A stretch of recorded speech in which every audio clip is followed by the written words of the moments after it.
मेरी बीमारी के विषय में भी ऐसे हेलमेट डाल लेना, जब रिपोर्ट्स लेने जाना कि आज मेरी रिपोर्ट्स नॉर्मल होंगी, देखना मैं प्रार्थना करके गया हूं, मुझे हो गए 3 साल प्रभु में मेहनत करते, 40 रोजे मैंने 6 बार रख लिए इस साल, 1 साल में, अब रिपोर्ट नॉर्मल है, रिपोर्ट लेने कोई फर्क नहीं, हेलमेट डाल लेना, हेलमेट में रोते हुए घर आना वापस।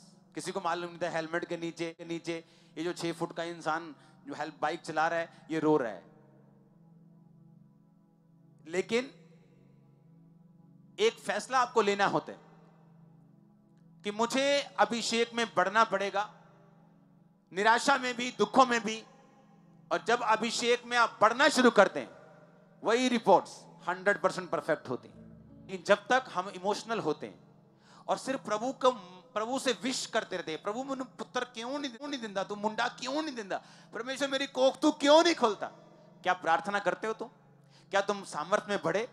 क्या तुम अभिषेक में बढ़े? हर रिश्तेदार के पास तुमको जाना है, हर उनका रीति रिवाज मानना है, उनकी सारी बातें माननी और अभिषेक में भी बढ़ना है, ये पॉसिबल नहीं।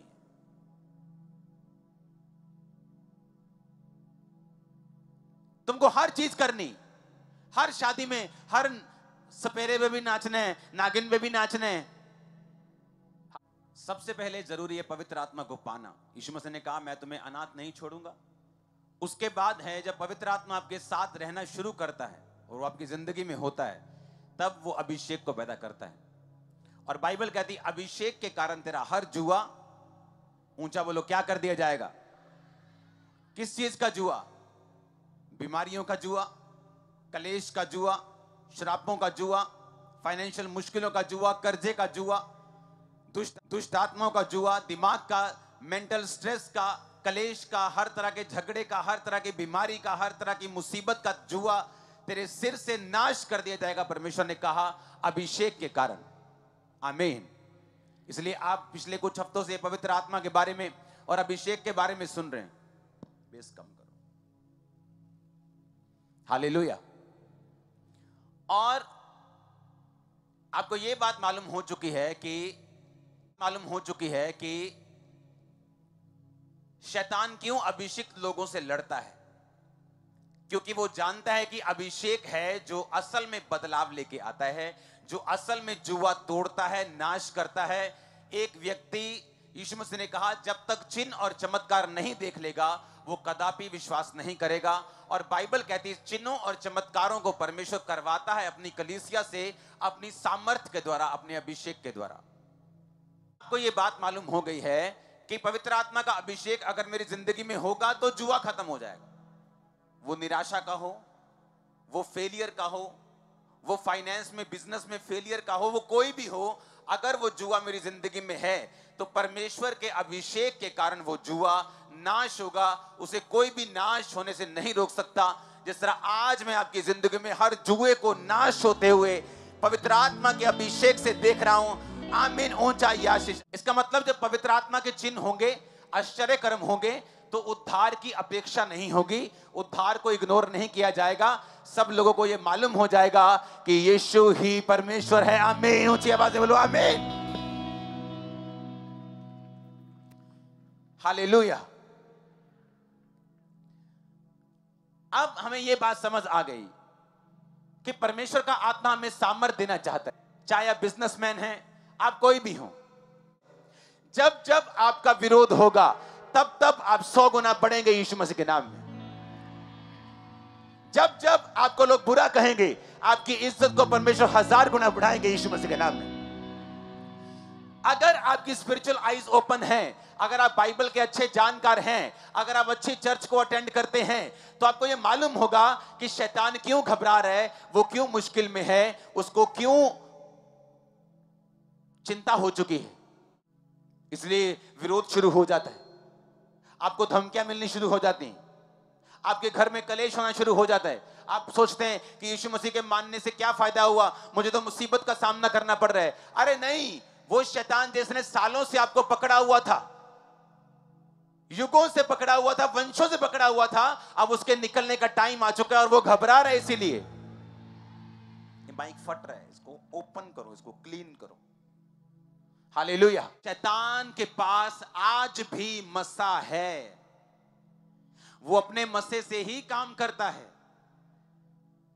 वो अपने मसों से ही नेगेटिव गीतों को, शारीरिक गीतों को निकालता है, वो अपने मसे से ही सारे काम करता है, वो अपने मसे से ही दूसरी टीचिंग्स को जो परमेश्वर के वचन से बिल्कुल विरुद्ध हैं और लोग उस पे फॉलो करते हैं, उन्हें सुन के अजीब सा महसूस होता है, वो फेक नहीं है बल्कि शैतानी मसा। क्योंकि शैतान जब गिराया गया तो परमेश्वर ने उससे मसा वापस नहीं लिया, इसलिए आज भी वो मसा उसकी जिंदगी में है, लेकिन परमेश्वर का आत्मा उसकी जिंदगी में नहीं है। और जब वो आपको अभिषिक्त जगह पे देखता है, जब वो आपको अभिषेक जगहों पे, प्लेसेस पे देखता है, जब वो देखता है कि आप अभिषेक की ओर बढ़ रहे हैं, आप अभिषेक मांग रहे हैं, आप आराधना में अभिषेक से भर रहे हैं, आप पवित्रताई की जिंदगी बिता के अभिषेक को पाने वाले हैं, वो देखता है कि आप परमेश्वर में आगे बढ़ रहे हैं, बाइबल पढ़ रहे हैं, बाइबल पढ़ रहे हैं, वो आपको मुसीबत देने की कोशिश करता है, क्योंकि उसे मालूम है कि असली बदलाव का समय आपकी जिंदगी में आने वाला है और उसे कोई नहीं रोक सकता अगर आप चाहें तो। आमीन। शैतान कभी भी किसी बंदे को रोक नहीं पाया बाइबल में, बंदा ही अपने आप को रोकता है। क्योंकि मुसीबत आने के बाद, सताव के बाद, परीक्षा के बाद आपको यह फैसला करना होता है कि मुझे आगे बढ़ना है कि नहीं बढ़ना है। अनॉइंटिंग का, अभिषेक का एक मूल्य है। आमीन।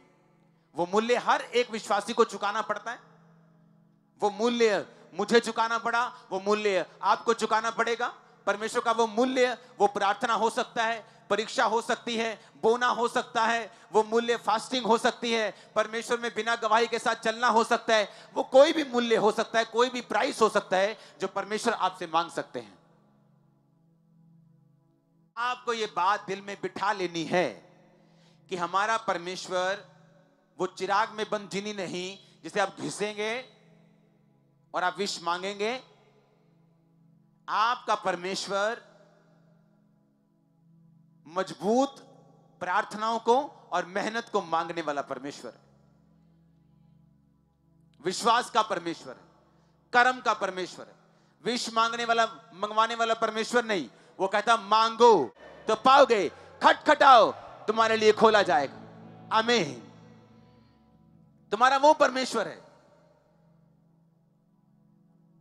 आज अगर आप यूथ हैं, आप बच्चे हैं, आप बुजुर्ग हैं, आप कोई भी हैं, आपको अभिषेक चाहिए। शैतान को मालूम है एक बंदा जितना मर्जी बाइबल पढ़ ले, बाइबल का टीचर बन जाए, अगर अभिषेक उसकी लाइफ में नहीं, वो किसी काम का नहीं।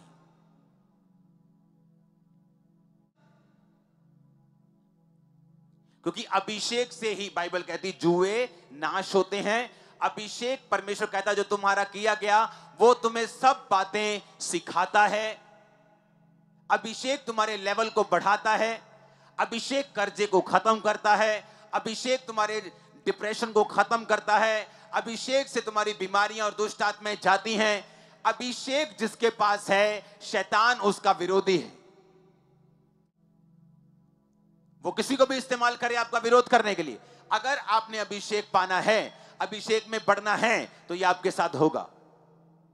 क्योंकि शैतान को मालूम है जो प्रैक्टिकली, जो रियल में धरती पर जो काम होगा, आपकी लाइफ में जो प्रैक्टिकली काम होगा, वो अभिषेक से होगा। और जब अभिषेक में आप बढ़े तो उसको मालूम है चेंजेस होंगे, जुए टूटेंगे, नाश होंगे, आदमी सेम नहीं रहेगा, ये बहन सेम नहीं रहेगी, कर्जे सेम नहीं रहेंगे। तो क्यों ना इस अभिषेक के कारण इनका विरोध किया जाए, इनको तंग किया जाए, इनको मुश्किल में डाला जाए, ताकि ये सच्ची लाइन से हट जाएं और मेरा काम आसान हो जाए। अभिषेक उनके लिए नहीं है जो जगह जगह जाते हैं। अभिषेक के लिए आपको फोकस रखना पड़ता है, एक ही परमेश्वर की ओर ध्यान देना पड़ता है, आपको आज्ञाओं को मानना पड़ता है, आपको बाइबल को पढ़ना पड़ता है, आपको एक सच्चा मसीह जीवन जीना पड़ता है, आपको एक सच्चा मसीह जीवन जीना पड़ता है जो विश्वास से भरपूर हो, परीक्षाओं के दिनों में भी बहके ना, जिसका ईमान पक्का हो, जिसको मालूम हो संडे चर्च जाना है तो जाना है, काम हो ना हो, मुझे ये काम करना है, परमेश्वर का तो करना है, विश्वास में रहना है तो रहना है। दोस्त जाते हैं, रिश्तेदार जाते जाएं, लेकिन परमेश्वर नहीं जाना चाहिए। ये उनके लिए, सबके लिए नहीं। क्योंकि बदलाव जो है ये सबको नहीं मिलता। हर चेला एक समान, सबके पास जो यीशु मसीह को मानता है, बपतिस्मा लिया हुआ है, पापों से दूर है, पवित्र आत्मा उसके पास है, लेकिन सामर्थ उसके पास नहीं है। जब तक वो सामर्थ को मांगता नहीं, जब तक वो परीक्षा में स्थिर नहीं रहता, जब तक वो प्रार्थना वाली जिंदगी नहीं बिताता, जब तक वो अपनी कमियों को निकालता नहीं, जब तक वो पवित्र आत्मा की बात नहीं सुनता। आप अपना फेवरेट टीवी शो देख रहे हो, पवित्र आत्मा आपको बोल सकता है कि बंद करके चल प्रार्थना के रूम में, आज प्रार्थना करना है। आपने नहीं किया, सामर्थ में पीछे रह गए। आपने कर दिया, आप सामर्थ में आगे हो गए। रोज का वो आपके साथ मूल्य मांगता है। आप जैसे जैसे रोज पवित्र आत्मा के साथ समय बिताते जाते हैं और वफादारी बिताते जाते हैं, वफादारी में बढ़ते जाते हैं, आपकी सामर्थ बढ़ती जाती है। आपकी लाइफ की कुछ आशीषें, आप रो लो, आप धरती पे माथे रगड़ लो, रगड़ रगड़ के माथे रो लो, घिसा लो, लाल कर लो माथा, परमेश्वर नहीं सुनता। अब अभी रगड़ रगड़ के माथे रो लो, घिसा लो, लाल कर लो माथा, परमेश्वर नहीं सुनता।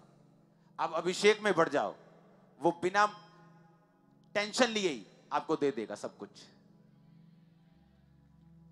अब आप चाहे जितना मर्जी मांग लो, आप प्रभु से नाराज हो जाओ, 2 हफ्ते चर्च ना आओ, आप प्रेयर करनी छोड़ दो, आप रो रो के परमेश्वर को कंप्लेंट करनी शुरू कर दो, वो नहीं सुनेगा।